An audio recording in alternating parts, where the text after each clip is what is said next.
Diqqat qiling, tezkor ob-havo ma'lumotlari. Assalomu alaykum hurmatli tomoshabin. O'zgidromet markazi respublikamiz hududida 19-apreldan 22-aprel kunlariga ob-havo ma'lumotlarini e'lon qildi.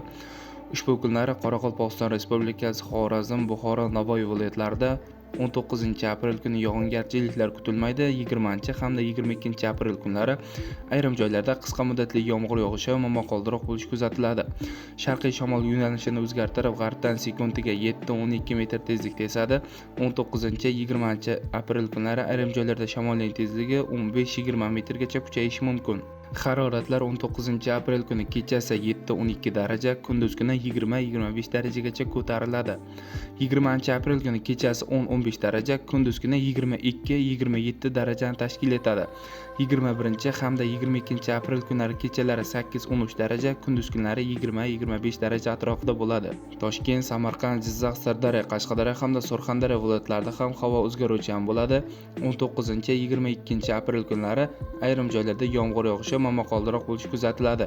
20 hamda 21-aprel kunlari esa yog'ingarchiliklar kutilmaydi. G'arbiy shamol yo'nalishini o'zgartirib, sharqdan sekundiga 7-12 metr tezlikda esadi. Ba'zi joylarda shamolning tezligi 15-20 metrgacha kuchayishi mumkin. Haroratlar 19-aprel kuni kechasi 8-13 daraja, kunduz kuni 20-25 daraja.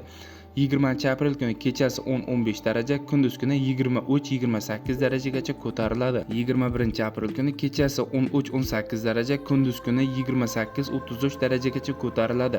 22-aprel kuni kechasi 13-18 daraja, kunduz kuni 21-26 darajani tashkil etadi. Respublikamizning vodiy hududlarida ham havo o'zgaruvchan bo'ladi. 19-22-aprel kuni ba'zi joylarda yomg'ir yog'ishi momaqaldiroq bo'lishi kuzatiladi. 20 hamda 21-aprel kunlari esa yog'ingarchiliklar kutilmaydi. Shamol sharqdan sekundiga 5-10 metr sekund tezlikda esadi. Haroratlar 19-aprel kuni kechasi 6-11 daraja, kunduz kuni 13-18 darajani tashkil etadi.